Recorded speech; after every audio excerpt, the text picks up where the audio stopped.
इमरान खान को क्यों लाया गया? अब मैं आपके सामने एक सच्चाई जिसकी कोई तरदीद नहीं कर सकता वो मैं लेके आता हूं आपके सामने। इमरान खान को इसलिए लाया गया कि इसको लाना नहीं था। यह बात दुरुस्त है कि जनरल पाशा साहब जो है उन्होंने 2011 से काम शुरू किया था, लेकिन 2018 में इमरान खान को नहीं लाना था। 2018 के इलेक्शन से कुछ हफ्ते पहले एक मीटिंग थी। उस मीटिंग में थे जनरल कमर जवेद बाजवा साहब, उस वक्त के DGISI जनरल नवीद मुख्तार साहब और उस वक्त के DGC जनरल फैज साहब। और उस मीटिंग में बुलाया गया पता किसको? शहबाज शरीफ साहब को। और शहबाज शरीफ साहब को बुला के ये कहा गया जी, पूछा गया ये बताएं जी कि अगर आप मुल्क के वजीर आज़म बन जाएं तो आपकी कैबिनेट में कौन कौन होगा? उन्होंने कहा जी कैबिनेट में वही होगा जिसके बारे में पार्टी जो है वो फैसला करेगी और जिसके बारे में नवाज शरीफ साहब बताएंगे। उन्होंने कहा अच्छा आपका जो वजीर खजाना और वजीर खारजा वो कौन होगा?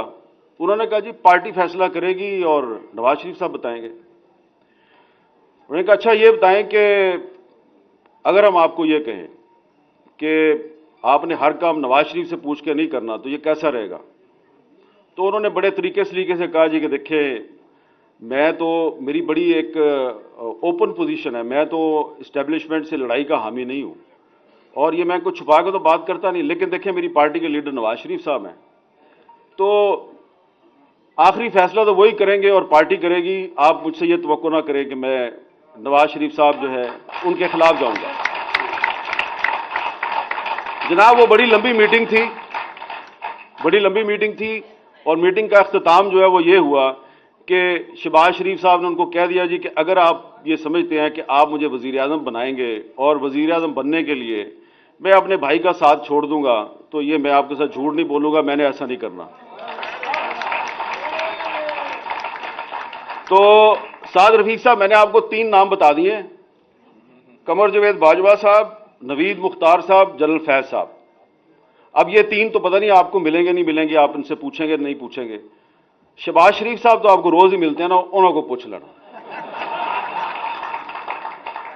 तो आप जो बार बार हर तकरीर में ये कहते हैं कि इमरान खान को जो लेके आए वो बड़े गलत लोग थे और बिल्कुल गलत किया उन्होंने, लेकिन इमरान खान को पाकिस्तान पे मुसल्लत करने के जिम्मेदार शहबाज शरीफ साहब भी हैं। अगर वो इनकार ना करते तो वो 2018 में ही वजीर आज़म बन जाते, लेकिन उन्होंने इस दौर में औरंगजेब आलमगीर और दारा शिकोह की जो कहानी है कि भाई को भाई से लड़ाने की जो कहानी है उसको रिपीट करना मुनासिब नहीं समझा, भाई की पीठ में खंजर घोंपना मुनासिब नहीं समझा।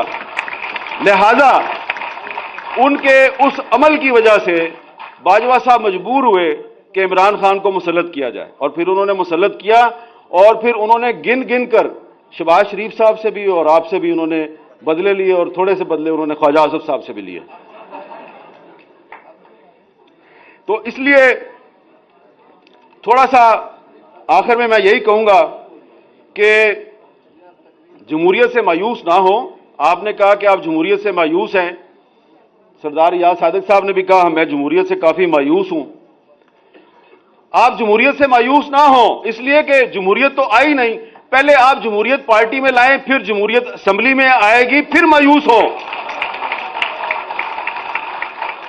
अभी आप जिस तरीके से आप कौमी असेंबली में PTI वालों ने इस्तीफे दिए हुए हैं तो आप कहते हैं जी वो इस्तीफे ठीक नहीं दिए। भाई इस्तीफे तो दिए हैं ना, इस्तीफे कबूल करो, इस्तीफे कबूल करके उनके हलकों में बाई इलेक्शन कराओ। बाई इलेक्शन जब हो तो उसमें आप हिस्सा ही ना लें, क्योंकि उन्होंने खुद इलेक्शन लड़ना है, फिर उन्होंने इस्तीफा दे देना है, फिर इलेक्शन लड़ना है, फिर इस्तीफा दे देना है। तो उनको इलेक्शन लड़ने दो, बार बार इस्तीफे देने दो, आप अपना काम किए जाएं, लेकिन आप गैर आईनी काम तो ना करें। मेरा यह ख्याल है, मेरी नाकस राय में, कि जो कौमी असेंबली से इस्तीफे दिए गए हैं उनको कबूल करना चाहिए। इस्तीफे कबूल ना करके आप अपनी कमजोरी दुनिया पर आश्कार कर रहे हैं। और परवेज लाई पंजाब का चीफ मिनिस्टर है, आपको अच्छा लगे या बुरा लगे, गवर्नर साहब जो है उनको ये राइट नहीं है कि एक इलेक्टेड चीफ मिनिस्टर जो है उसको आप डी नोटिफाई करें।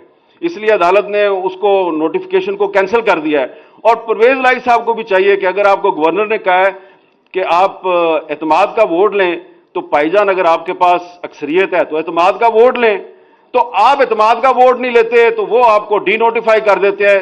दोनों ही गलत काम कर रहे हैं आप। और जब दोनों साइड से गलत काम होगा तो फिर जो होता है उसको आप कहते हैं शब-खून। तो उस शब-खून में फिर आप भी तो बराबर के जिम्मेदार है ना। आप ये काम ना किया करें। आप पार्टी में जमहूरियत लाएं, सही लोगों को असेंबलियों में लेके आए, तो ये काम नहीं होगा। फिर लोटों के पीछे फिरते हैं आप और लोटों को सीट दे देते हैं आप अपनी, और अपनी पार्टी के लॉयल कारकुनों को कहते हैं कि इन लोटों को वोट दो, लोटों को जिताओ, क्योंकि उन्होंने आपकी चीफ मिनिस्ट्री और प्राइम मिनिस्टरशिप को कायम रखना होता है। तो जब आप पॉलिटिकल वर्कर को लोटागिरी के ईंधन के तौर पर इस्तेमाल करेंगे तो जमहूरियत मजबूत नहीं होगी, जमहूरियत कमजोर होगी। इसलिए ख्वाजा मोहम्मद रफीक साहब के नाम पर इस सेमिनार में आज आप ये अज़्म करें कि आप इमरान खान के बारे में सच जरूर बोलें, थोड़ा सा सच अपने बारे में भी बोलें, और थोड़ी सी खामियां अपनी भी जो है उनका भी जायजा लें, अपनी खामियां दूर करें, तो जो दूसरों की खामियां हैं वो आपकी ताकत बन जाएगी। बहुत बहुत